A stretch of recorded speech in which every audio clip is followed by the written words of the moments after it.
When I first started my research talking about complexity and organisations, I thought the world was complex and uncertain then. I don't think any of us could have foreseen how exactly complex and uncertain it could get.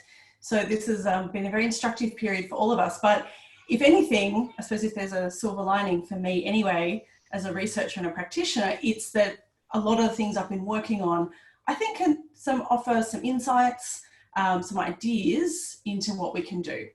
So as Matt mentioned, I've used complex systems theory. I'm not going to go into that in great detail. If you Google it, there's quite a lot of stuff there. I'd be happy to send you a bit more of the detail, but suffice to say, it's a very particular type of system. It's not completely ordered. It's not completely chaotic. And I think it's a really good way to look at organizations. And the term workplace laboratories came up, and I will go through it in a bit more detail, but it came up at a conference I was at last year. Some academics from Sweden were talking about it as a way of thinking about uncertain workplaces. But the first thing I'm going to do is talk a bit about the complexity stuff, and then, well, what does that mean in terms of this idea of a workplace as a laboratory? So my charming diagram, I'm not a graphic designer, I have many talents, but design isn't one of them. This diagram comes from my PhD research. So I developed this idea of complex adaptive organizations, a way of describing organizations that acknowledges the uncertainty and the instability in them. And particularly I was interested in looking at the experiences of work and learning of the individuals that work within those organizations. And I found quite a few things. And one of the main things I found was that, as we've known for over 30 years, people learn through the doing. They learn through participation in work. That's the primary way that people learn at work. But what was really important was to think about the nature of that work. What's happening in that work? What are the daily tasks like?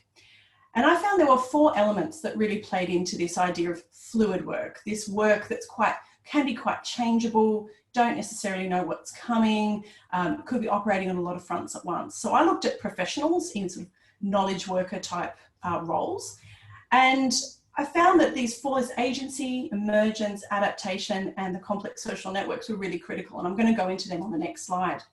But the really important thing is this nexus between the work and the learning. And one of the key things I found was the more fluid, or the more uncertain and unpredictable the work, the greater the drive toward more flexible and adaptive learning on the part of the people, on the part of the professionals. Which, when you say it out loud, sort of sounds a bit like, well, that makes sense. But from a research perspective, it's sort of getting into some newer ground. We normally take the work part of work and learning for granted. And that's what I'm trying to highlight, is that we actually need to get a bit more granular when we think about work and learning. So I guess, what does this mean for work and learning? That's always the main bit. You can research quite a bit, and this is a bugbear of mine, but at the end of the day, what does this actually mean for practitioners? So these 4 elements that I mentioned. If I'm going to start from the left, emergence is a really critical one. And if you start looking into complex adaptive systems, emergence is it's basically a common feature among all theories, but it's a really important thing. It's about the interactions of the people in the organization, and how if you looked at one individual and their interactions and their work, you can't necessarily predict or direct what's going to happen or what patterns are going to emerge at the organizational level. And that's where you get a lot of the uncertainty over the whole organization from. So it's really driven by these interactions between people, and also between people and things. So it might be between people and the technology, between people and the office space. And in doing that, in responding to emergence, people need to adapt. They need to adapt the ways they work. They need to adapt their ways of being a professional in that organization at that time, the way they might deal with clients. So flexibility becomes really critical. Can people be flexible and adaptable learners? Do they have the skills to do that? That's a really key question, because in learning and development, we can often get tied up focusing on content. But how can we help people become more effective learners? Complex social networks are also important. It's a really deliberate choice of words. A complex social network is a particular type of network that has a large number of short links, so people that you work with a lot of the time, so your immediate team, basically. But there's also these fewer but still significant long links. So if you think about this, a person working in an organisation, they've got their team, the people they see most often day to day, but there's also these longer links to other areas of their professional network, people they've worked with before. They might be on a cross-functional team and working with people in different parts of the organisation. Those long links are really important for learning new things, for spreading ideas, and there's quite a lot of research that shows that they're really important for innovation in organisations as well. So as a practitioner, how can we build networks? How can we build these communities of practice, this ability to turn to more experienced people? And how can we nurture these longer links across organisations and within organisations? The final piece is agency, which in an organisation makes a lot of sense. But if you look at other examples of complex systems, there aren't often people in them. It could be a computer network, it could be bees in a swarm, it could be fish in a school. What's important about people is we have agency. We are self-determining. We can decide how we attack our work, the order we do our to-do list in. At the moment, I suppose, how we work at home. Do we work on the back deck or in the front room? That kind of thing. But part of it is enabling people to use that agency, not being too constraining about how, when and where people are engaging in their work unless you have to. So again, it's about enabling flexibility. So, I mean, how do we make sense of complexity? Well, we can't, I suppose, is probably the short answer, but we can, I guess, be open to it.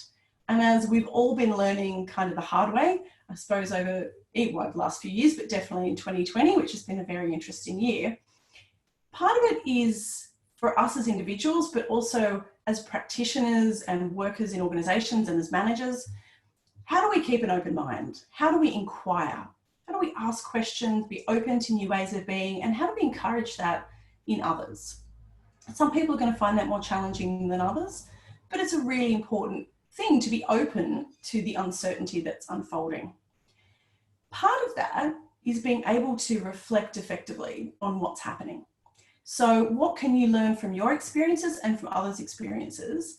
And for learning practitioners, how can we help other people do that? How can we build reflective capacity in people? And there's some researchers, one of which is a guy called Dave Boud, B-O-U-D, who talk about productive reflection and reflection in teams that can be really useful in this space. Now, part of that, which is the last point here, is deliberately provocative to get out of the way. And I say that almost exclusively to management, but it can work for all of us. Sometimes organisations get in their own way, coming up with policies that have perhaps good intentions, but actually get in the way of people being flexible, learning when and where they need to, perhaps an over-reliance on content or face-to-face or online webinar type learning.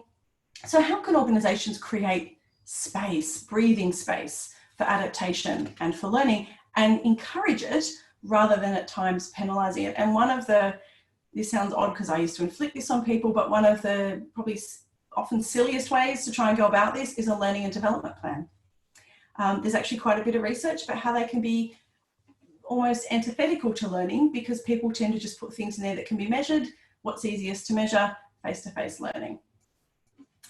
So to try and make sense of all these things, we kind of have a choice. We can go with the flow, we can see what happens, or we can be a bit more proactive and start to become researchers of our own practice and researchers in our own organisations. And I think this is going to be a really key skill, not just for learning practitioners, but across the board in terms of people in the workplace.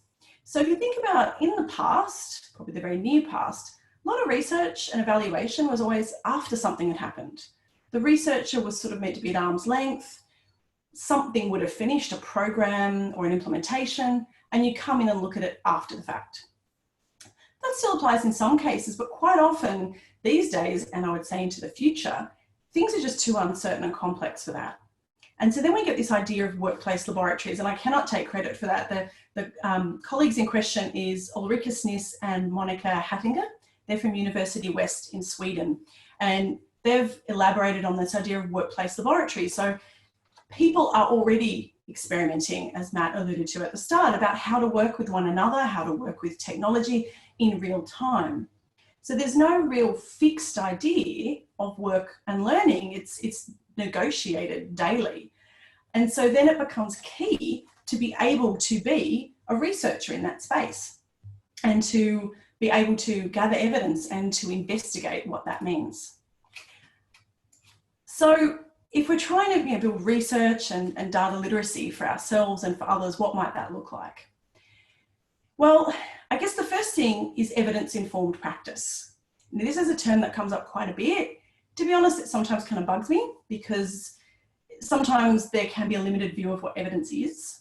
But leaving all of that aside, are you looking for evidence, or are you prepared to go with whatever, the CEO had a beer with on the weekend, or whatever the latest thing is that your colleague told you about?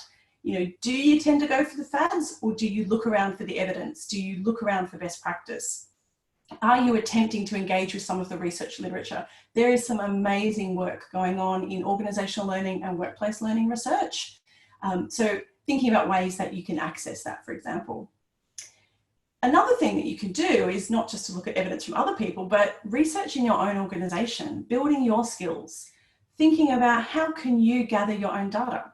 That could be, statistics from an LMS. It could be doing interviews, focus groups, surveys, even having coffee chats with people informally. How can you gather data to better inform the next right step? And the final point there, with all the people popping out, is again, I keep going on about reflection.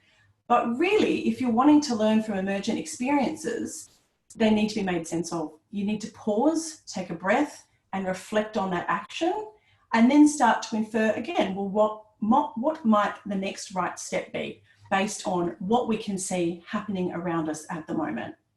So it's a complex world, these are complex organisations, but that doesn't have to be overwhelming, and it doesn't have to stop action. We can build networks, we can become our own researchers, practitioner researchers, and we can start to build our own knowledge base in order to help us make sense of the complexity. But thank you.